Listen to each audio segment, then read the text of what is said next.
If you need to hire, you need Indeed. Indeed is your matching and hiring platform with over 350 million global monthly visitors according to Indeed data and a matching engine that helps you find quality candidates fast. And Indeed doesn't just help you hire faster. 93% of employers agree Indeed delivers the highest quality matches compared to other job sites, according to a recent Indeed survey. With Indeed, everything hiring is all in one place, and it makes it so easy. Leveraging over 140 million qualifications and preferences each day, Indeed's matching engine is constantly learning from your preferences. The more you use Indeed, the better it gets. Join the more than 3.5 million businesses worldwide that use Indeed to hire great talent fast. And listeners of this show will get a $75 sponsored job credit to get your jobs more visibility at Indeed.com/podcast. Just go to Indeed.com/podcast right now and support our show by saying you heard about Indeed on this podcast. Terms and conditions apply. Indeed.com/podcast. Need to hire? You need Indeed.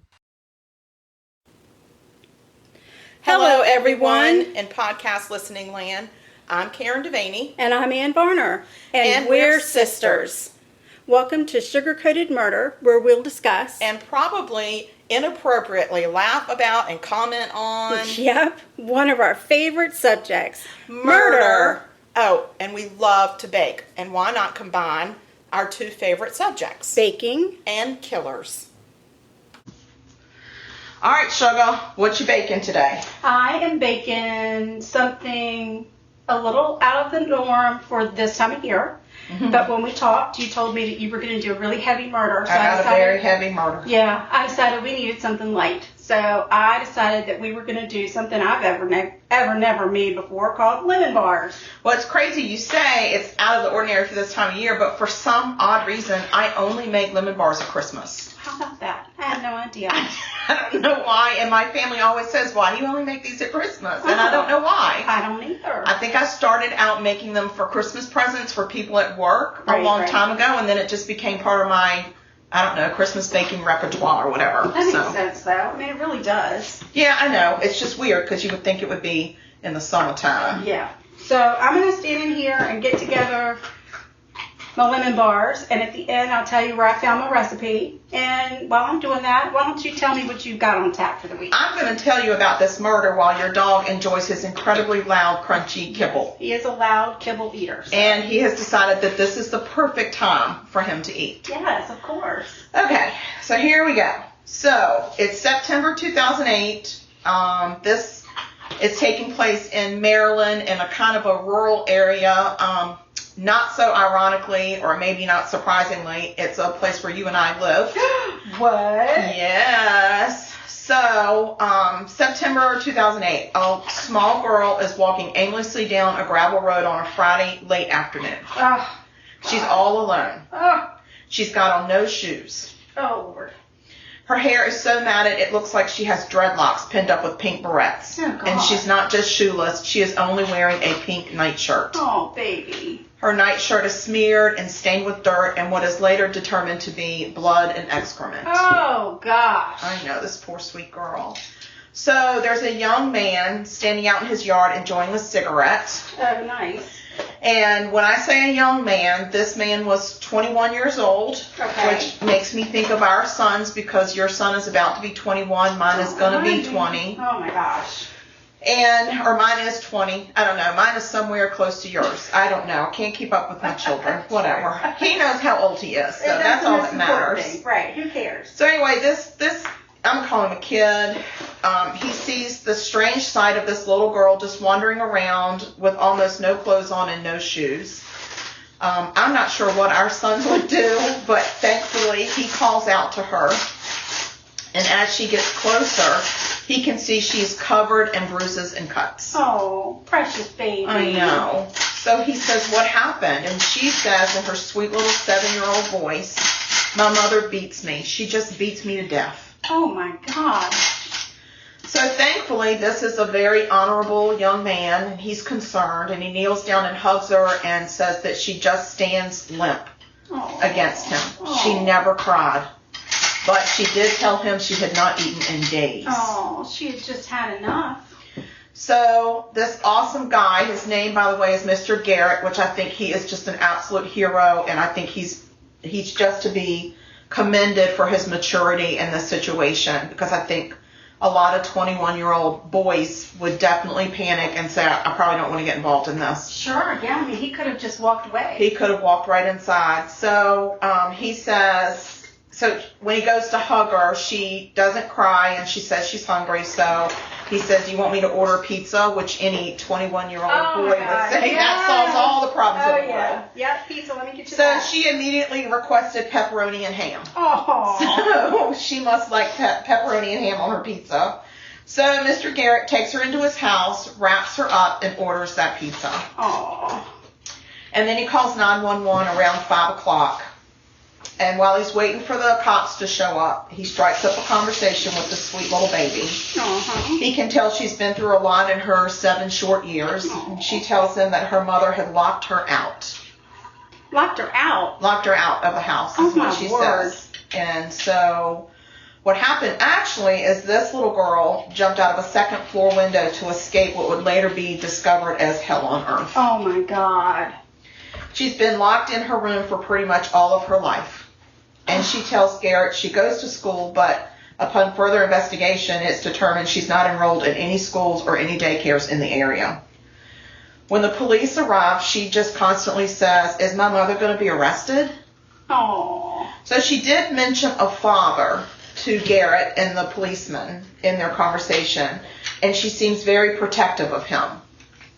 She says he's the only one that cared, and he was the only one that took care of her. Oh, her dad? Yeah. Oh. So it turns out she doesn't really have a dad. Oh, man. Yeah.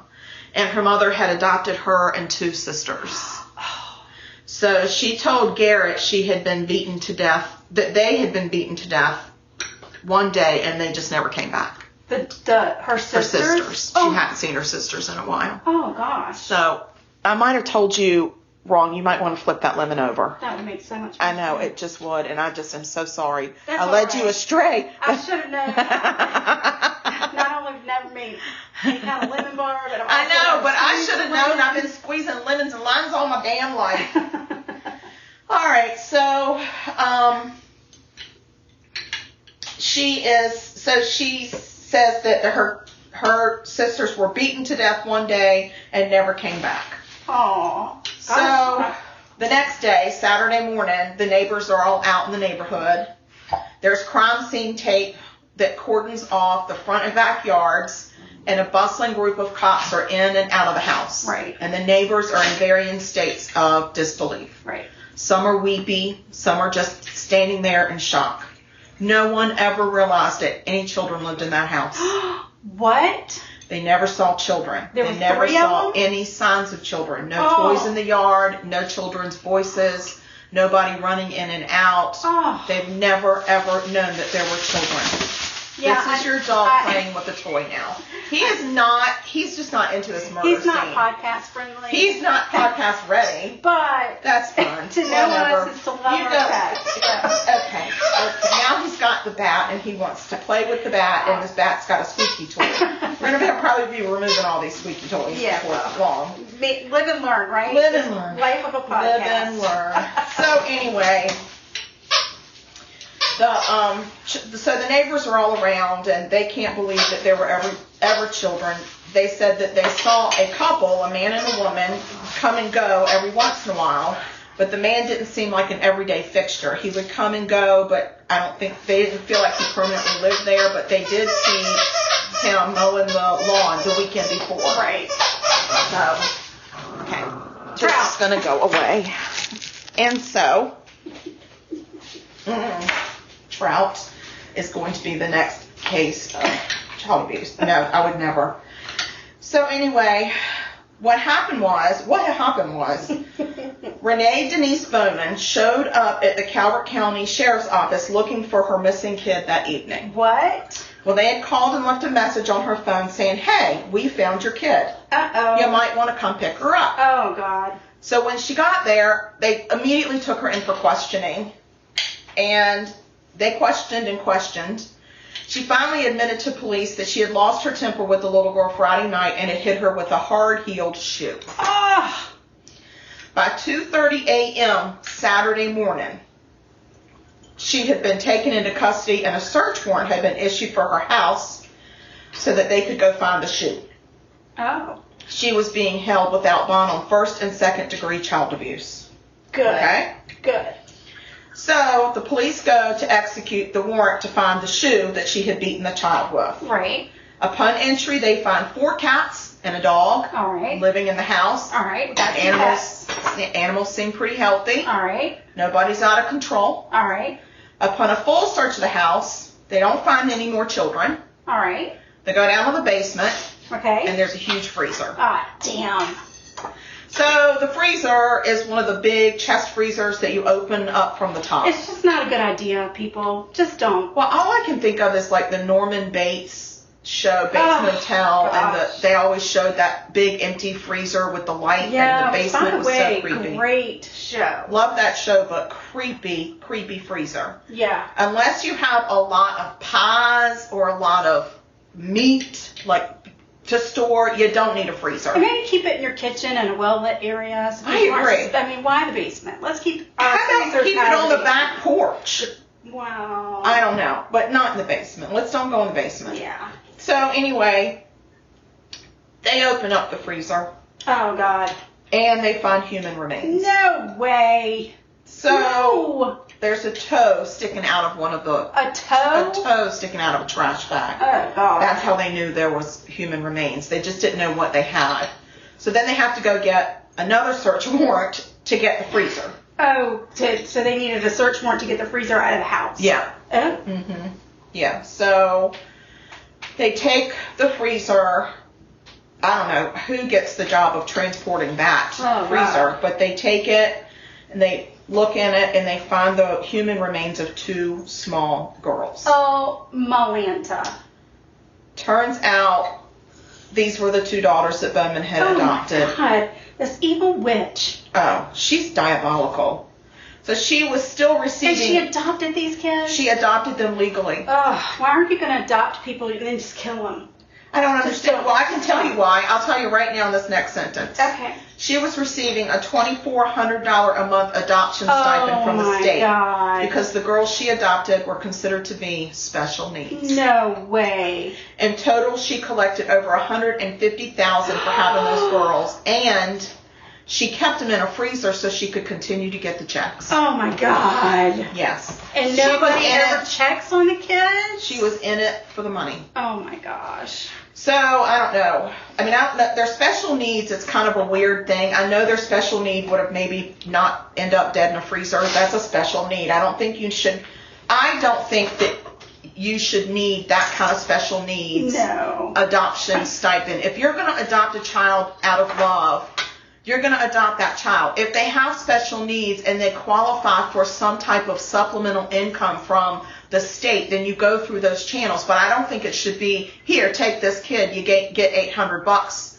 Right, So and there should be something in place, like every week if they're bring the special- kid in for some kind of therapy, for whatever their specialty is. If they're special needs, then somebody needs to keep up with them. But I honestly think with adoption, even with adoption, I think somebody should keep up with those kids at least for the first 5 years to make sure if they're school age, they're enrolled in school, to make sure that they're going to their pediatrician on a regular basis. I mean, kids go to their pediatrician for shots and stuff even when they're teeny tiny on a regular basis. Right.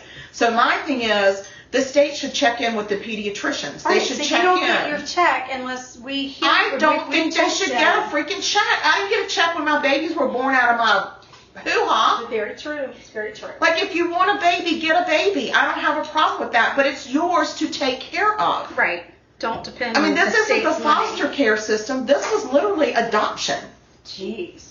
So, yeah. But so, through the state, I mean, it has to come through. it's a federal program that comes through the state. Jesus. So, anyway, they discovered that the children were in blocks of ice. What? Yep. And their bodies had to be transported up to Baltimore to the state medical examiner so that he could properly thaw them out before he could autopsy them. God.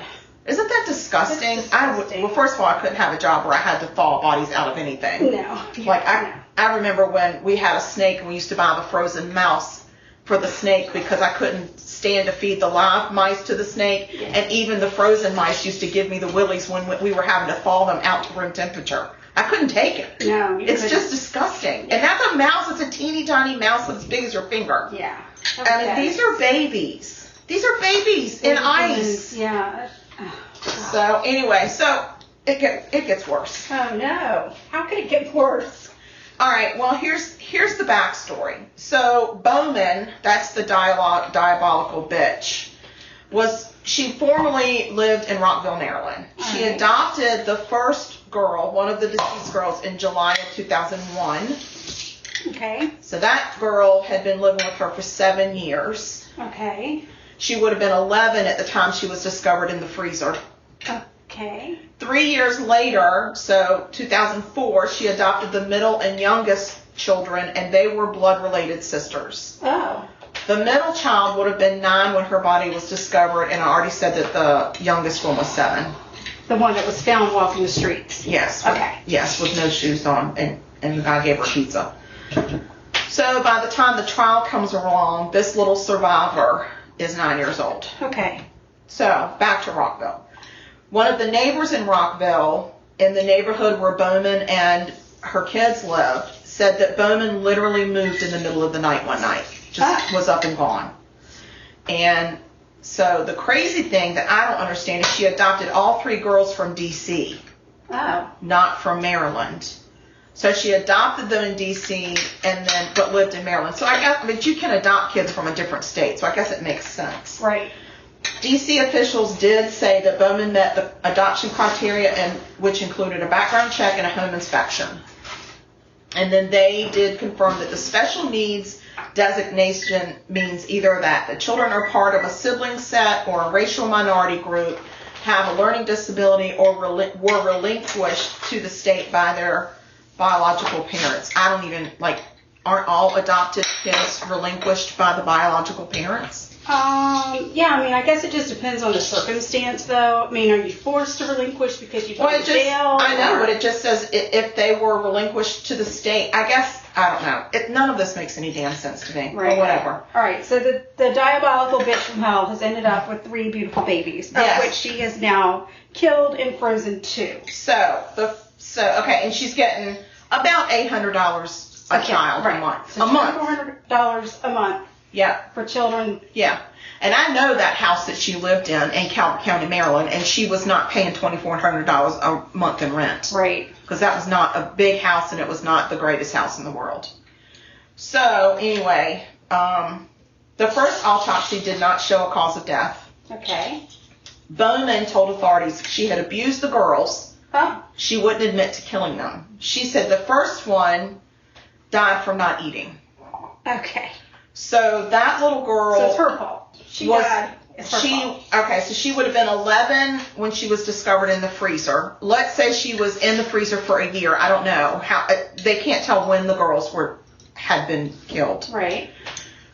She weighed 52 pounds. Oh my gosh. So I don't know any child that just doesn't eat. I think most children enjoy eating. So I mean, I think that was code word for I didn't feed her. Right, or if your child's not eating, maybe take him to the doctor. Exactly. There's some kind of a record that says, okay, she's underweight, malnourished because she's got this, or we're working with the doctor on this, but... No, she was off the grid. So anyway, so eventually she said that the first one died of not eating, which we call starvation. Right. The other one, she said, fell and hit her head and then died. Ah. So we didn't take her to the doctor, call 911. We didn't feel like we needed to. So we just put her in the freezer. Put her in the freezer. Okay. Because that's what all parents do. If you fall if I hit you're going to get a hell of a big freezer for me, girl. It's going to have to be the size of a piano. I don't think so, because I could put you vertical. I don't bend too good. I'm not very flexible. So don't try to bend me up or anything, because it's not going to work. I'll put you down feet first. Okay, that's fine. Just put my head kind of up a little bit. I don't like to completely flat. No, God, you'll start snoring and scare everybody. All right, enough of me. Okay. So anyway, later on, Bowman blabbed to a fellow inmate and said she had strangled the girls. Oh, gosh. The autopsy showed the cause of death, the second autopsy, showed the cause of death was asphyxiation. Asphyxiation. All right. Not asphyxiation. Asphyxiation. The girls did die on separate occasions. So, but that's all they could tell. So the first one, the oldest one, her name was Minette. Minette? Minette. Like minute only, Minette? Minnet. Okay. Yeah. Like I said, she weighed 52 pounds. Okay. After she was dead, she was wrapped in a blanket, put in a trash bag, and put into the freezer. All right. And then covered with a layer of ice. God. At some point, the second girl gets killed. She's also wrapped in a blanket, put in a trash bag, and placed in a freezer on top of her sister, and is covered in ice. Oh my God. So there's a sister, a layer of ice, another sister, and a layer of ice. So this lady is making a human casserole in a freezer. Sounds like it. Oh, And it gets worse. Oh my God, no. Yeah, I told you, this is heavy. It's heavy. Oh. All right, so the two girls were most likely killed when they were living in Rockville, which is in Montgomery County, Maryland. Oh my God. They lived there. When they lived there, So she moved them in the freezer? she would lock all three girls in a bedroom where she had reversed the doorknob so the locking part was on the outside. They were given a bucket for when they needed to use the bathroom. Oh my God. She would beat them with a bat and the heel of a shoe. Oh my God. Remember how Bowman stated that she had moved out in the middle of the night, or the guy Right. in the neighborhood? Well, she toted her freezer with her. Oh my God. She toted it first to Charles County, Maryland, and she didn't stay there very long at all. And one of the testimonies that I read said something about, I think she had enrolled one of them in kindergarten, and somebody immediately was alerted to her maybe suffering from signs of neglect, and they mentioned it to Bowman, and Bowman moved immediately, and they never saw the little girl again. Oh, wow. I mean, here's the thing. If you think a child is being neglected by their parent, don't tell their parent you think they're neglecting them. Right. Pick up the phone and call somebody else, not the parent. Right. I mean, that's so dumb. I mean, I'm sure that person meant well. They're not dumb. It was just not a clear-headed move. Yeah. So anyway, then she moved to Calvert County, Lusby, Maryland, which is Okay. where we lived. She and the two girls were still in the freezer. Okay. And she did have somebody help her move to Calvert County from Charles County, and that person had said in the newspapers that there was a freezer. It had a big chain with a big bolt, like the big lock on it. Hello, red flag. And she just told him it was just memorabilia and stuff, because he could tell there was stuff in the freezer. It was very heavy. Oh, God. But I think this is why they were in blocks of ice, because every time they moved, it probably thawed and then refroze. God. So that's why they were in the blocks of ice and not layered up like a casserole. Oh. So anyway, she continued to imprison and torture the youngest girl. Chillingly, she also applied for another adoption. Oh, my gosh. She wanted to add a boy to her loving brood. Oh, God. This whole time, she's carrying on with friends like nothing happened, life was perfect. There were emails to a friend where she jokes about being the warden from Green Mile. And when the girls would misbehave, she would yell to them, "Dead man walking," and it would get them in line. And she laughed and said, "They hate it, ha, ha, ha." And then she goes, "How are you? Did you get your thyroid stuff straight?" What? Like, she just was diabolical. Oh, my gosh. So I feel like I nicknamed her the diabolical devil bitch. There you go. Diabolical devil bitch. I love it. So anyway, it gives me chills because listen to this. She was seeking adoption in South Carolina. Oh my She God. wrote to an adoption agency. Now by now the two girls are dead. Right. She wrote to the agency. She would love to add a boy to her family and was very interested in Cameron. Oh, God. How He crazy. would make a lovely addition to our loving home. Oh, gosh. What a freaking nasty devil bitch. Oh. I just can't. So anyway, I can go on and on about how the horrific abuse of these girls. It was just awful. And, you know, how that poor little girl decided, at 7 years old, I'm going to jump out the second story window because that's a better fate than living where I live. Like, what the friggin' hell? And that's, for a 7-year-old to have to make that decision. It's crazy. So the good news is she was very quickly taken into foster care, and then eventually she was adopted by a very loving family that she loved and called Mommy and Daddy immediately. Thank God. That family sat in the front row every day in the courtroom in support of her. Oh. So she is a true survivor. There is no question. Yeah. So as for the diabolical devil bitch, she never cried. She never showed any emotion at trial as the courts recounted the abuse and the deaths of her two innocent, sweet girls. She never showed emotion when she talked about it to other inmates. She is the devil incarnate. Oof. So first, Calvert County tried her and found her guilty of second and third degree abuse, and she got 25 years for that. All right, so they charged her for the little girl that's alive's abuse. Yes, Okay. because it had been determined that those other two girls didn't die in Calvert County. Okay. So then she had to be extradited up to Montgomery County, where Rockville is, Right. because that's where they most likely died. And they put her on trial for the murders of the two girls in the freezer. Oh, Calvert County also charged her with theft.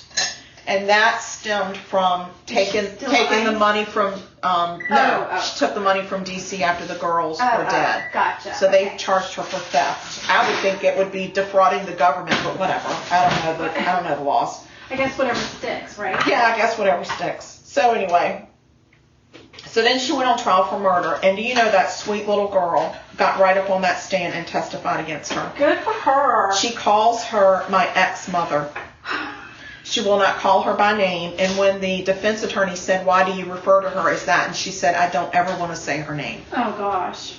So there she sits in a little red dress, hugging a little Valentine's teddy bear that her dad had given her, her new daddy had given her. And she talked about how she and her sisters were choked out by Bowman on a regular basis until they passed out. Oh, my goodness. And how they were rarely fed, but they mostly ate cat food. So she didn't even feed them. Oh, my God. She did mention that when the mom would be gone overnight, sometimes this person that she called her father would stick a pizza. He would order a pizza and stick it in the room. And they could eat the pizza, and he would let them eat the pizza, but only when that woman was not there. Oh, my gosh. So they never charged him in being involved in any of this. Right. I just think... So he knew what was happening, but he got away with it. I just don't think that he understood the entirety of what was happening. Right. But to me, if you've got to unlock a door from the outside and push a pizza through the door to 3 starving little girls who you never ever see, Yeah. then You might want to call somebody. you might want to call somebody, or you might want to bring it up to the woman that you're boinking. Right. I mean, you can mow the grass, but you can't ask why your kid's locked in a room. Right. So that kind of irritates me a little bit, but he's got to live with himself, and he's going to have to talk to God about that. So Yeah. I'm not going to worry about him. So anyway, when one of the attorneys was asking her about the abuse, they said, how often did the choking happen? And she flatly, with no emotion, said, so often that I lost count. Oh, my God. This is a 7-year-old. So when this guy Garrett picked her up and brought her in for the pizza when he first found her, she had rope marks around her neck. Oh, my God. So this was something that really and truly was regularly done, which makes sense that that's probably how her 2 daughters died. Right. So she is a miracle walking. Yeah. Well, listen to how sick this mother was. Okay. Her ex-mother told her when the little girls disappeared, she said her sisters disappeared from their room and never returned. It was never clear if it was on the same day or if it's 2 different days. I mean, this poor little baby. I mean, she probably can't keep count. Right. At this point, she's so malnourished. Right. She doesn't know who's in the damn room with her or not, and they're using a bucket to go to the bathroom. Right. I mean, Jesus. So anyway, her ex-mother told her when her sisters disappeared, she said they hated this little girl, and they said she was too stupid and dumb, and they never wanted to see her or live with her again. Oh, what a bitch. So now we've got some mental abuse going on too. I mean, I can't believe this woman. I honestly hope the jaws of hell one day open up and swallow this woman. Yeah. Because I can't see any redeeming qualities about her. Right. None. No. And thank God she got found out. This little girl, 7 years old, didn't just save herself. She saved a little boy named Cameron from South Carolina. She sure did. She saved countless other kids that this woman could have taken into her home. No question about it. She's so brave. It gives me chills and a stomach ache. I can't stand this woman. So she was finally convicted of killing her daughters and stuffing them in the freezer. So she got, on top of her 25 years from Calvert County, she got 2 life sentences without the possibility of parole. I would really like to go see this woman. I would like to sit there and look at her in the glass and say, you're a piece of shit. Right. And there's no redeeming quality about yourself. So the best thing you could do, all of society, is just off yourself. Right. Off yourself. And oh, by the way, you may not like the prison food, but I bet it's better than cat food. Right. And why don't you stop eating for a couple of years and see how that makes you feel? Right. Or maybe she should just get cat food. Or that's a good idea. And let's put her on a diet until she weighs 52 pounds. And then we'll give her some cat food, because she'll eat it then. Right. It's disgusting. It's awful. So the poor judge said it was the most horrific case he had seen in his 25-year career as a judge. I'm sure that people had to go into therapy after that. So he's a father of 3, and he became very emotional when he sentenced her. Good. And he tearfully quoted a picture that hung in his office at the time, saying, and this is a quote, and I'm going to say it without tearing up because it's hard. Don't say it. Don't cry. First podcast. Podcasts don't cry. Okay, right. I got it. No tears in podcasts. No. 50 years from now, it will not matter what kind of car you drove, what kind of house you lived in, how much was in your bank account, or what your clothes looked like. Whew. But the world may be a little brighter because you were important in the life of a child. Whoa. I got it. So this was absolutely devastating to our community. I can remember when it happened. Yeah, I remember. And it was just devastating. But I think the most devastating part was that all of her neighbors, and we, it was a rural area, but we knew our neighbors at least enough to wave and say hi. They never knew there was a single child there. That's crazy. Never. And that's disgusting. And she fed her cats, and she fed her dog, and she fed her fat ass. Right. But she couldn't feed these children that she was getting money for. Right. And that's why I don't think they should pay people to adopt kids. Yeah. Either you love them or you don't. Right. But I just don't think that's okay. Right. I understand. I mean, I agree. This was I think more than anything, because I do feel like that maybe kids with disabilities and special needs might not get the help that they need if they didn't pay out some money to people. But I think that if they're going to pay out the money, it has to be regulated. That there have to be people that go into these homes on a regular basis. And I don't mean monthly. I mean weekly. I agree, and I think, if it's to go to doctor's bills, then have the pediatrician bill us. Right. Bill the state. We'll keep your account. I mean, accounting is not difficult. Right. We'll keep the checkbook for your kids. Right. We'll give you EBT if you need a little bit of extra money. Right. For food. But this whole, here's a check and go cash it, and we're not going to ask you what you're doing with it. Right. That's ridiculous. And listen, I am the mom of a kid who has some special needs, not diabolical, horrible special needs, but he's got some special needs. He's on SSI. Right. And you can get SSI for a kid very early in their life if they need extra help, if they're special needs. Sure. That's where you get it from. This is double dipping. Well, and too, she clearly wasn't using money to help any special needs the children had. No, her only special need was to be a diabolical devil bitch. Right, diabolical devil bitch. And I looked at pictures of her online, and I'm going to tell you, she's just ugly. She's ugly inside and outside. Yeah. She's ugly, and I know that you're not supposed to judge people. I'm judging her. Well, I mean, there's no judgment here. I mean, you can judge, but I'm not judging. Don't judge me for judging. I'm not judging you for judging. Okay. So let's get. I gotta shake it off. All right. Well, let me just talk about this recipe first. Please, because you're making me hungry. Right. So when you make a lemon bar, you got to make a crust. Oh God, yes. Got to be a crust. I think that's the best part of the lemon bar. Right. So I found one that was a little bit different from all the other recipes because this one has a shortbread crust. Ooh, I like a So you've got a little bit of the vanilla in there. Yeah, I never thought about that. Yeah. Ooh, I might have to change my Christmas recipe. Exactly. So, and then one thing that I did was I spent a little bit of extra money on the Irish butter because, oh my God, it is delicious. Well, yeah, and to me, don't get cheap butter. Don't get cheap Oh, butter. wait. Let me clarify. If you're baking for people that you love, Right. don't get cheap butter. Right. If you are baking to take shit into a cover dish Right. at your work and you just don't really like everybody there, just go get the cheap ass butter. Yeah, cheap ass butter. It's fine. Yeah. If you're doing a bake sale, like to raise money for somebody, and it's just the neighborhood people coming, just get the cheap ass butter. Yeah. If you are truly making this as a gift of love to mainly to yourself and to your family, don't get the cheap butter. Do not. Don't get it. Do not. No, because I can taste it when it's cheap butter. Yeah. Or butter that's just been sitting around for a while. Yeah, like tastes that like old refrigerator. Yeah. Yeah. Yes, Okay. like you might need another thing of baking soda in your refrigerator. Exactly. I know you have Anything 3, but worse you than might a need a 4th. Holiday bake something, you go and you're like, okay, this looks really good. I'm going to eat it. You take one bite and it's like, oh damn it. I just tasted everything in her refrigerator. Yeah, tasted your whole refrigerator. I and your just tasted flour that from moldy last old year. pot roast in the back of your fridge in your lemon Come bar. on. No, you can't Come do it. on. But All right. every once in a while you can just kind of step out. So you're going to do your shortbread crust, which is relatively easy to do. You just flatten it out in a pan. And this recipe says to put parchment paper down so that it's easier to get the bars out to cut them. We'll see what happens. Yeah, we'll see. And then That you do your parchment paper is filling. tricky. So the filling, you do, everything. Here's my thing about lemon bars. Why I don't make them, and I'm very picky about them.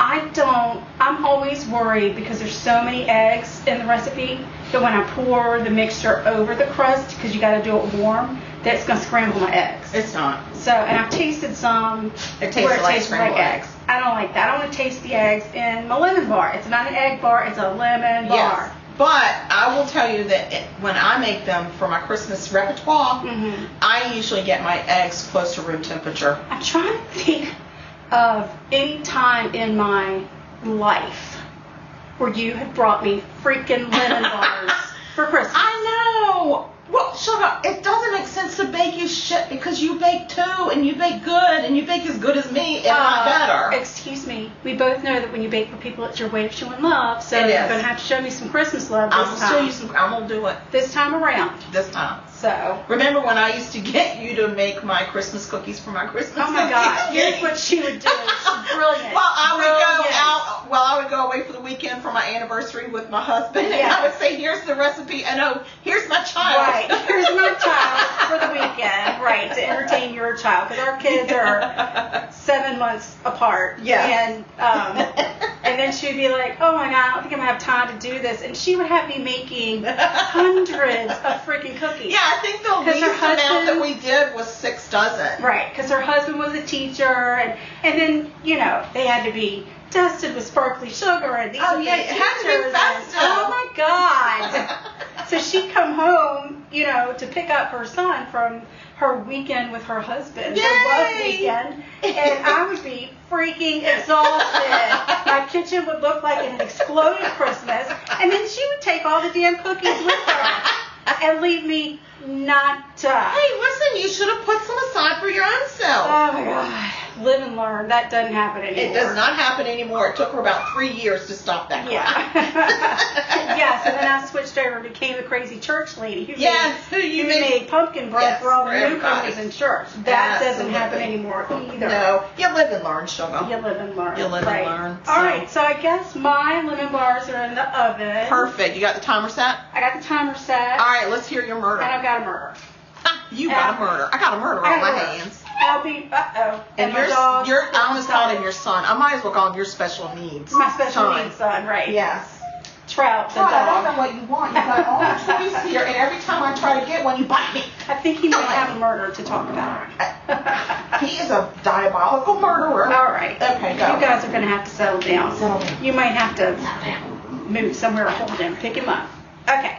So, I had a really hard time finding a murder because I started reading about murderers, and I'm very empathetic, so I got really sad about a lot of them. And I No, was it's like, no, I hard. can't It's do it. really hard. But then we met a friend for breakfast this morning, and she Oh, talked we about, love her. Her name's Andrea. Yeah, we love you. And she talked about somebody who lived across the street from her. I don't know what to do with your You're dog. just going to have to pick him up. He won't let me. That's the craziest part. He is a 14-pound dog. He's vicious. He won't let you. He won't let me. Here, come see your mother. Do not let him have a toy. Okay, focusing on murder. Okay, so this lady's name was Mary Lynn Witherspoon, and she lived here in Charleston, South Carolina. Wow. Right. I didn't know we had Witherspoons here in South Carolina. My heavens. Seriously, Shirley, you've got to do some surgery on these. I specifically told you not to give him a toy. I know. Specifically. I said do not give him a toy. Tell me about the Witherspoons. So you give him a toy and you've thrown it and gotten him excited, and all you need to do is pick him up. People not let me. Just continue with the Witherspoons. All right, so poor old Mary Lynn. I mean, she wasn't old. She was 53, and to be quite honest with you. She's younger than me. She's quite young. Yeah, she's quite young. She was a 53-year-old French teacher at a local school named Charleston Academy. Aww. She was the epitome of Southern Belle. She grew up, she won beauty pageants, got straight A's, and graduated high school as the valedictorian of her class. Did you mean epitome?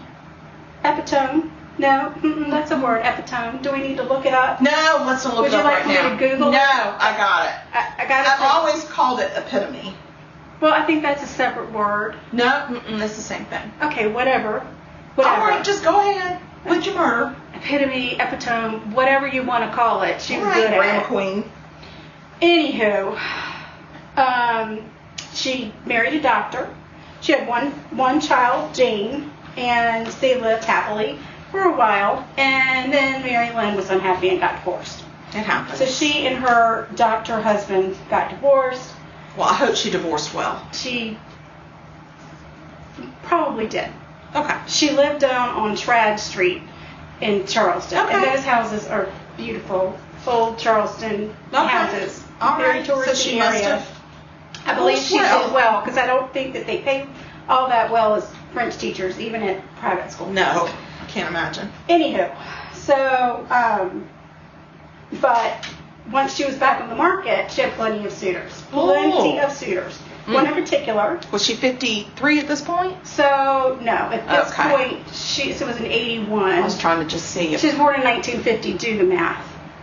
Okay. Okay? Yeah, I gotcha. Okay, so Mary Beth. Nope, Mary Lynn. My God, get it right.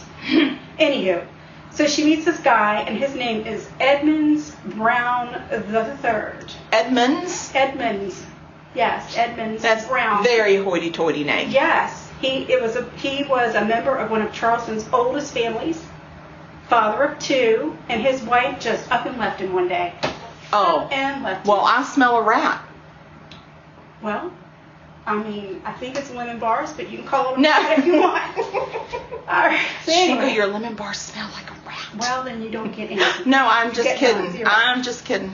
So anyway, Edmonds has 2 children, and one of them, Tenant, right? Interesting Southern name. Tenant? Yes, like a tenant at a house. Tenant. Like tenant. Tenant. Tennent. Tenant. I never heard such a name. All right. Well, that's who he was. People are He was way 10. above my pay grade. At the time, this was in 1981, so he was 10, and he had a sister, Molly, who was about 2 years younger. So Edmonds was smitten. He was head over heels in love with Mary Lynn, and also just absolutely adored Mary Lynn's daughter, Jane. He was so in love that he proposed to Mary Lynn over the course of 8 years, every single year. He proposed to her. And she held out. And she said no. Because she divorced well. Well, and she loved him, but during their relationship, she kind of felt like there was something really off with his kids. Both of them? Well, that's the way it was reported. Okay. There was something off with the kids. Now, we don't know a lot about whatever happened to Molly. Uh-huh. But the focus is going to be on Tenant. Who's 10. Tenant, who is Weirdos. 10. Right.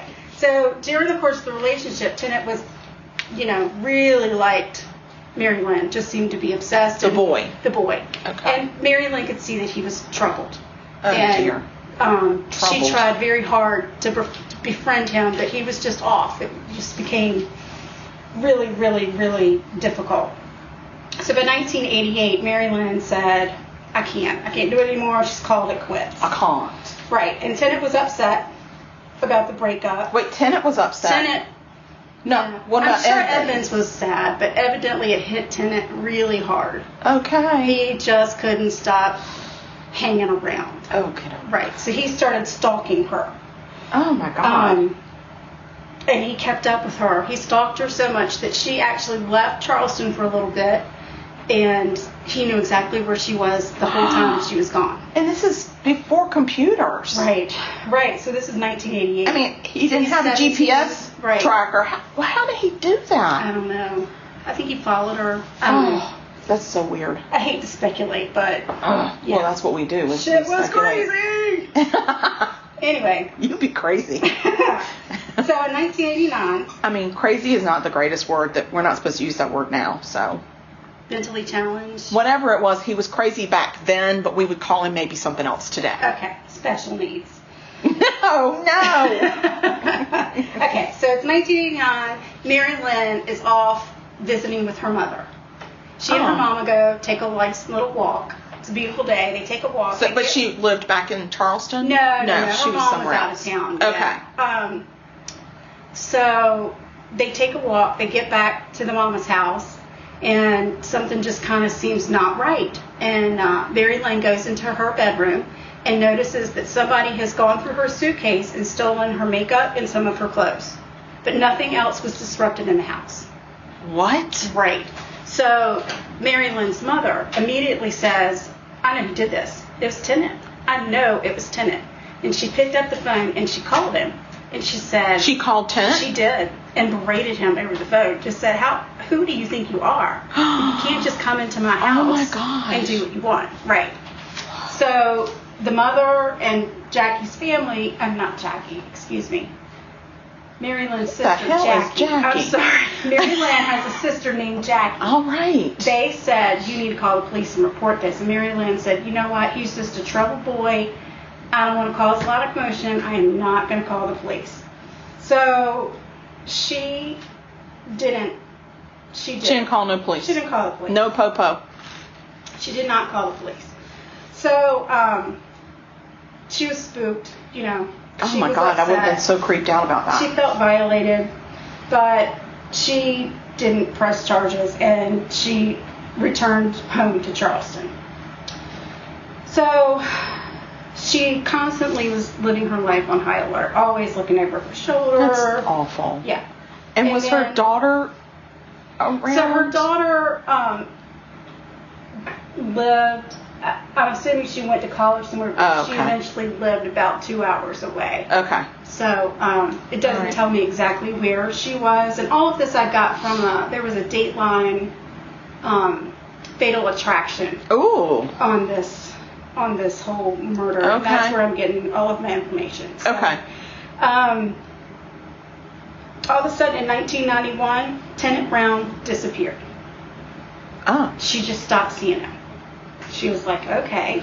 I mean, did she ever call Edmonds and say, where your son at? No. Oh my God. She didn't. She just, well, you know, people in the South don't. I know we don't want to disturb. get involved. We don't want to disturb people or Right. ruffle any feathers or appear to be nosy. Or, Right. I get it, but dang. Right. And she thought it was strange. A year went by. She didn't see him. She was like, all right, that's really weird. 2 years went by. I mean, she had to have been relieved. She was relieved. Yep. 5 years went by. 5 She's years. starting to relax. Well, it's been 5 years since I saw you, and now I 8 can years, relax. She's living life back to normal. Oh, my gosh. You know, she's living her life, doing her thing. So, all of a sudden in,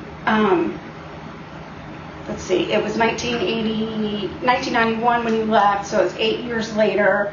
So now we're in 1999. Just as quickly as he disappeared, he came back. Poof, he's back. Oh my. He's back, right? Makes you wonder where he Or actually, it was 2001. Sorry. All right. He came back in 2001, and he was 30.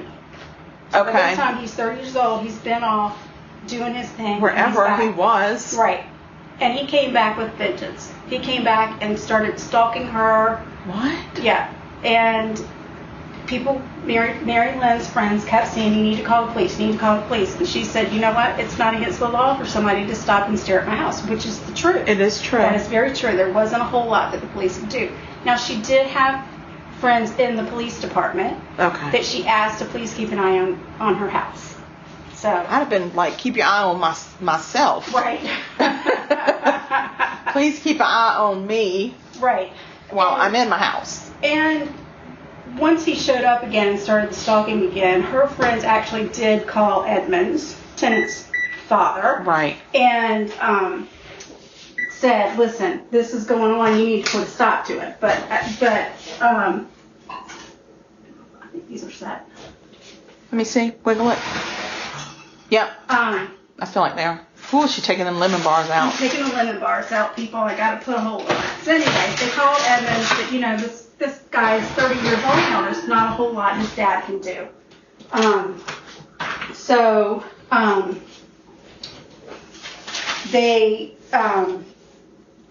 She's, Mary Lynn is now scared.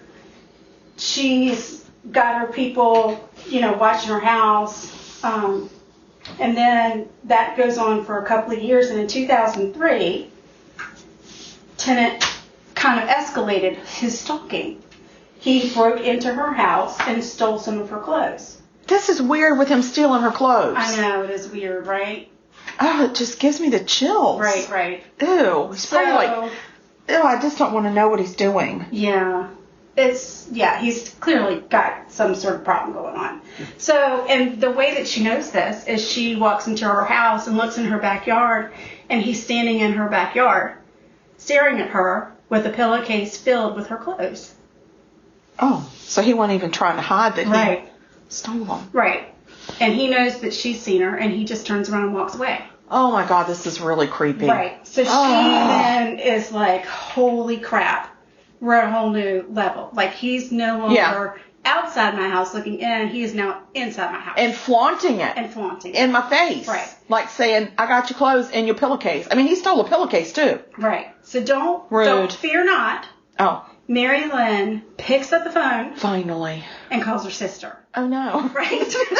Well, honestly, what does a sister do when you're terrified? I call my sister. Right, that's the first That's thing what I do. I've done that before. Somebody's trying to break into my house, and I called my sister, and she said, you might want to call 911. Right. So, yeah, but that's what you do. Exactly what like, Jackie hey, told sugar, Mary. you'll never believe this, but she told somebody's up in my house. You need to pick up the phone and call the police.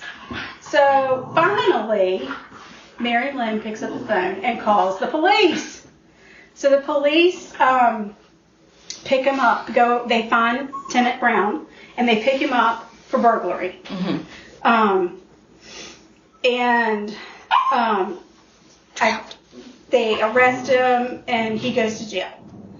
So in the meantime, the authorities have interviewed him, and they're all like, "Oh my gosh, he's so completely off. We don't know if we should send him to jail or if he needs to be in some sort of a mental facility." Oh my gosh. So well, pick one. Right. Send him somewhere. How about both? Yeah. Do we have something that's both? So they,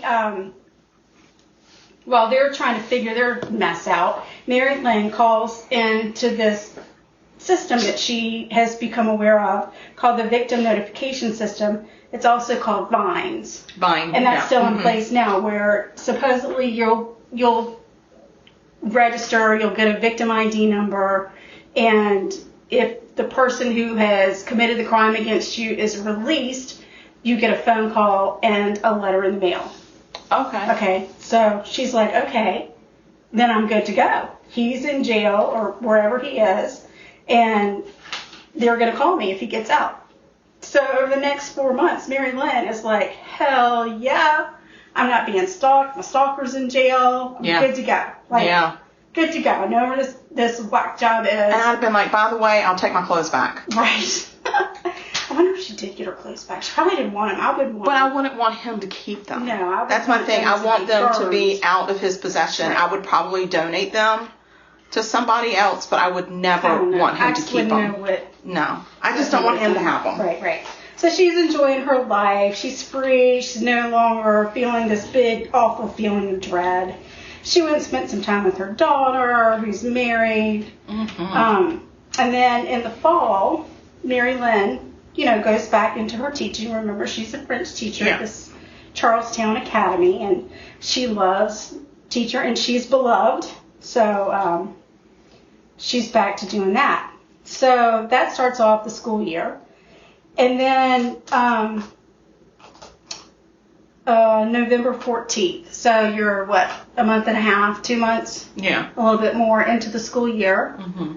Mary Lynn didn't show up for work. Oh, my God. And that had never happened. So they got worried, and they called the police. And the police went to the house, and the house was locked, so they called Mary Lynn's daughter. And Jane said, oh, my God, I hope she's okay. She and her husband jump in their car to drive to Charleston. The police say, can we break in the house to check on your mother? Hells to the and yeah. She said, absolutely.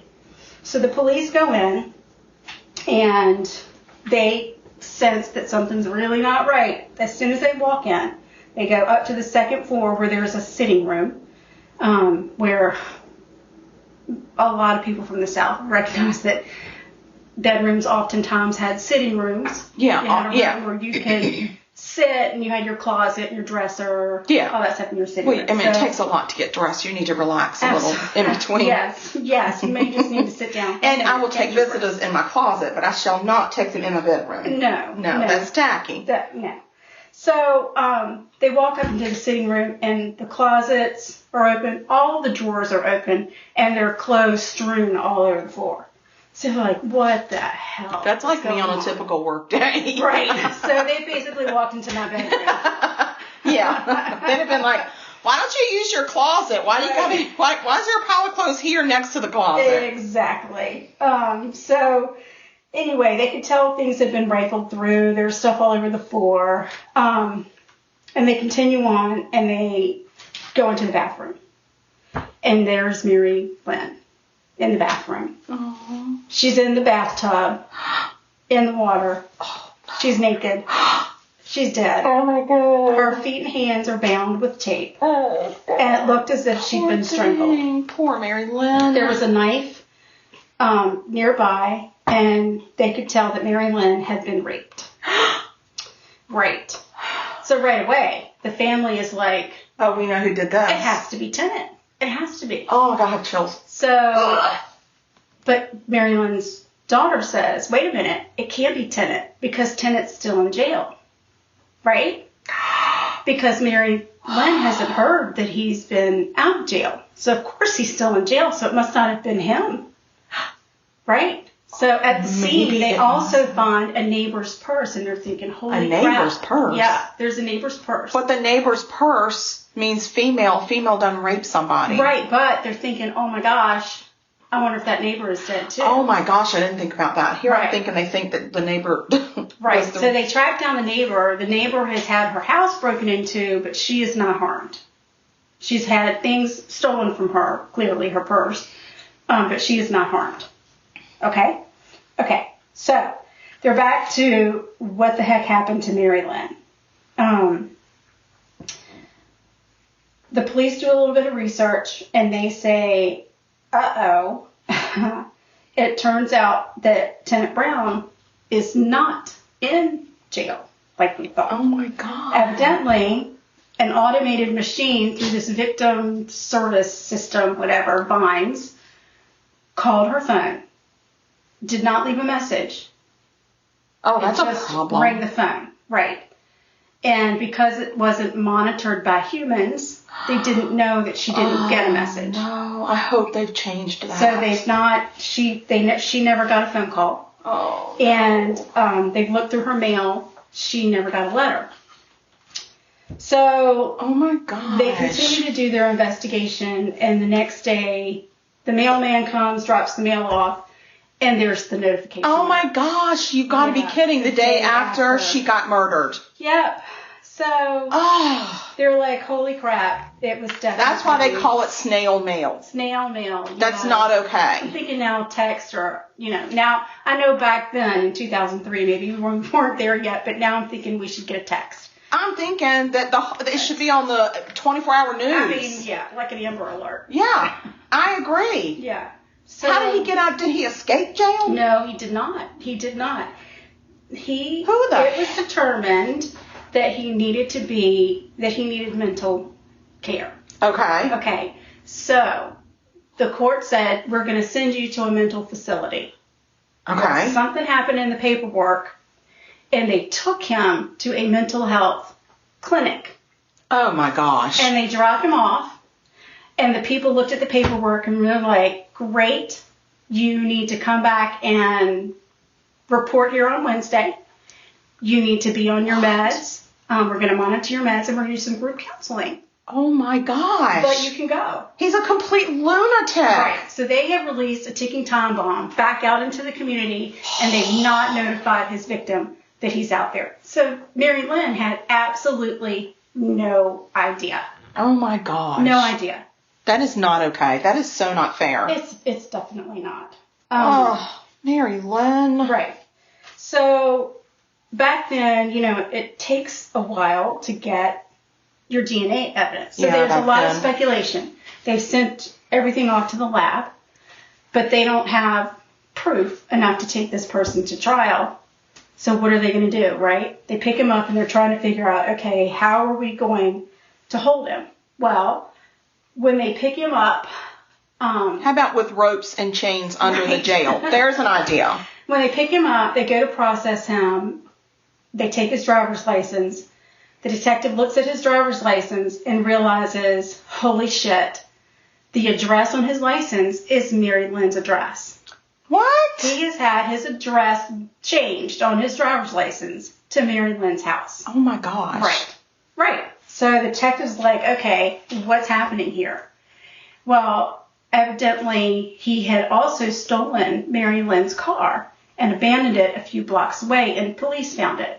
And when they opened the car, he has a whole blueprint of this diabolical plan of what he wants to do. Like written down? Written down. While he was in jail, he kept journals. And he wrote everything down in these journals. But prisoners have rights. No. This is where I have an issue. Because if you are in prison... Yeah. And you have a screw or tin, as in tenant, loose.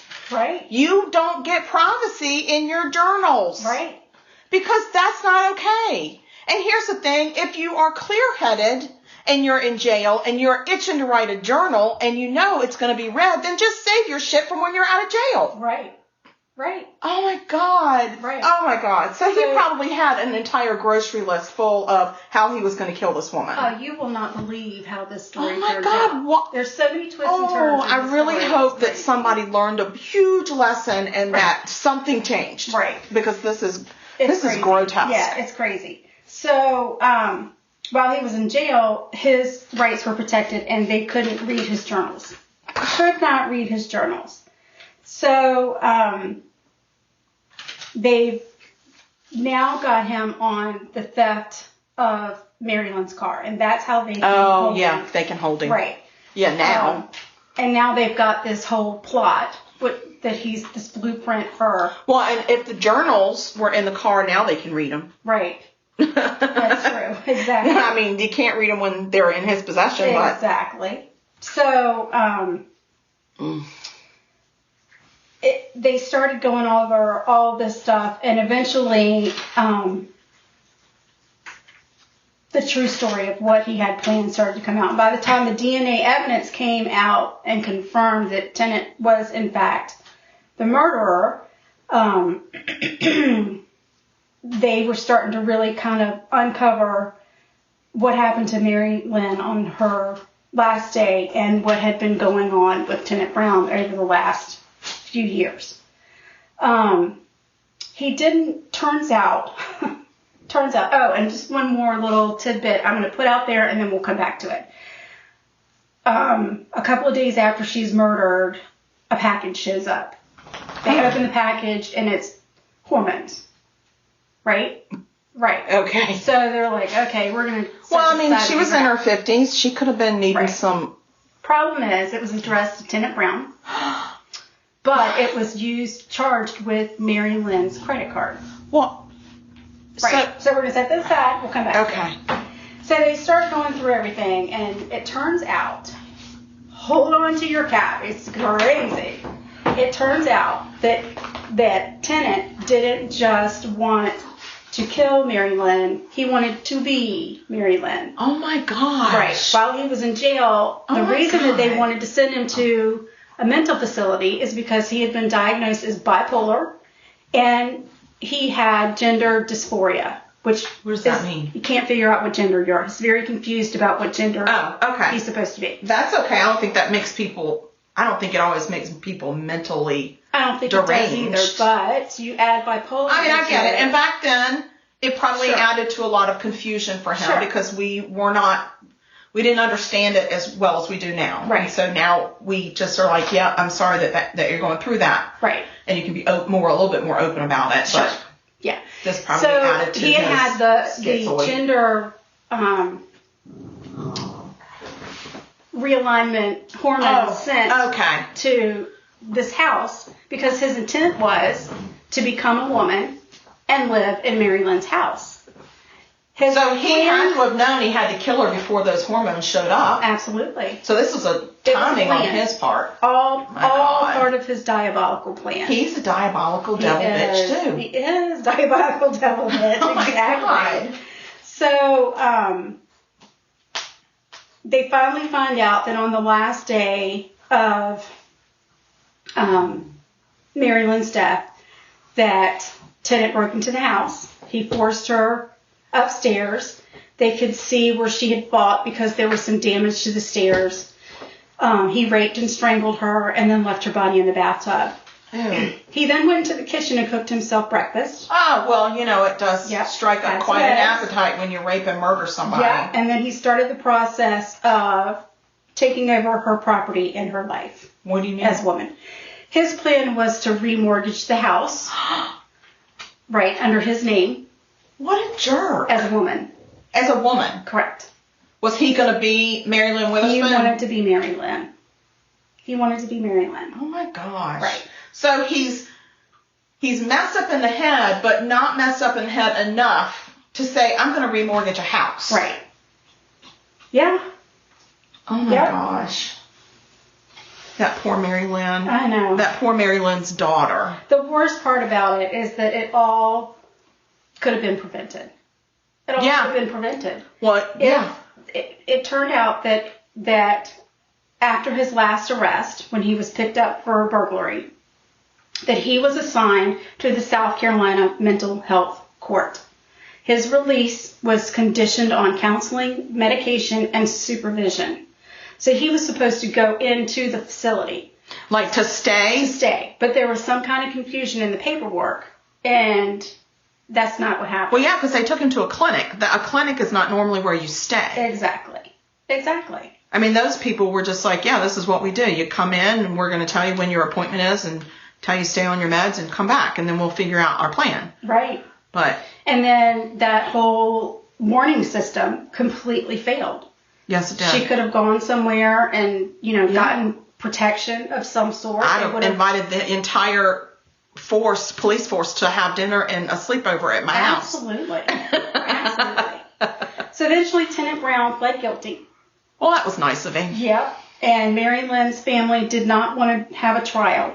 I guess they got that option. So he did not get the death penalty. Though he could have gotten the death penalty. Though he should have. Right.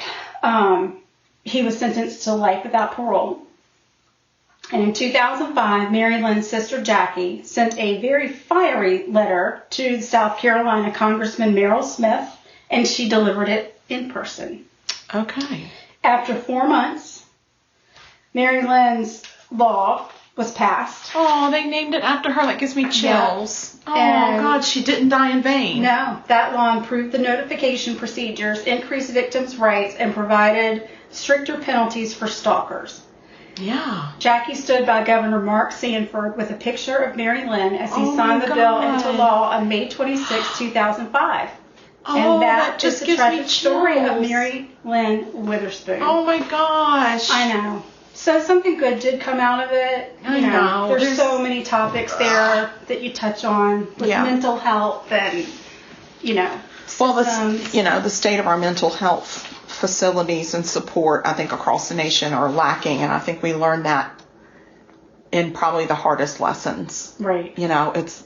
we don't think about it until something like this happens, and then it's like, we need to fix this. But we don't, it takes a tragedy to remind us it still isn't fixed. Yeah.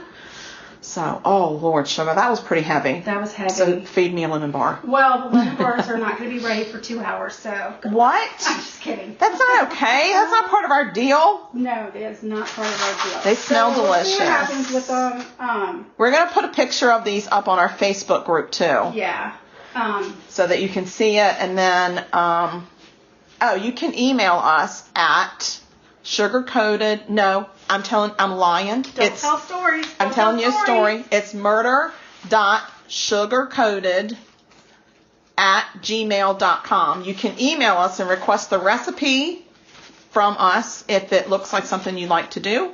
And I suggest that you also put it on your Christmas baking repertoire. I don't know why lemon bars do that, but people that receive them seem to enjoy them. Please send a lot to my sister because she feels left out, evidently. Yes.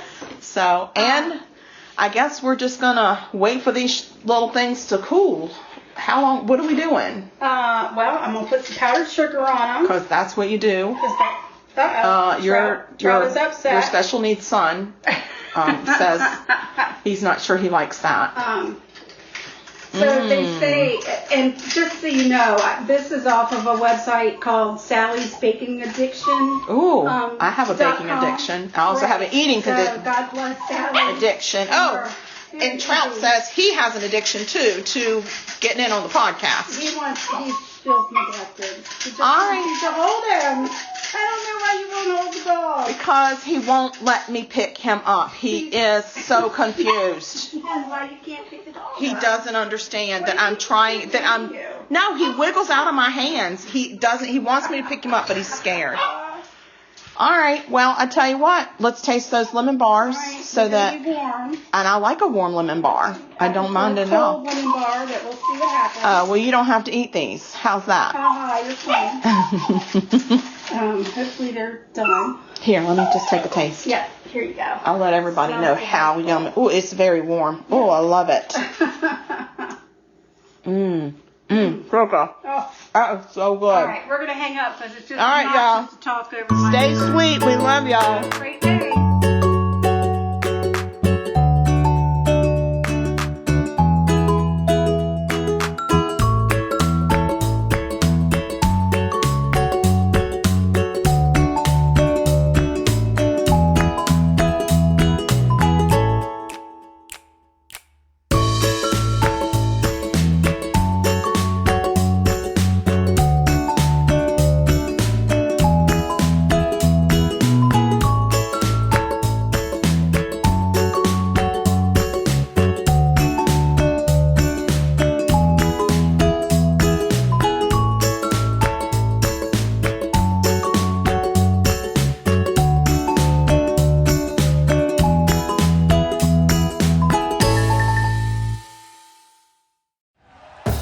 Thank you for listening to Believe. You can show support to your host by subscribing to the show and giving us a 5-star rating on your preferred platform. Check us out at Believe.com and search for BLEAV on YouTube.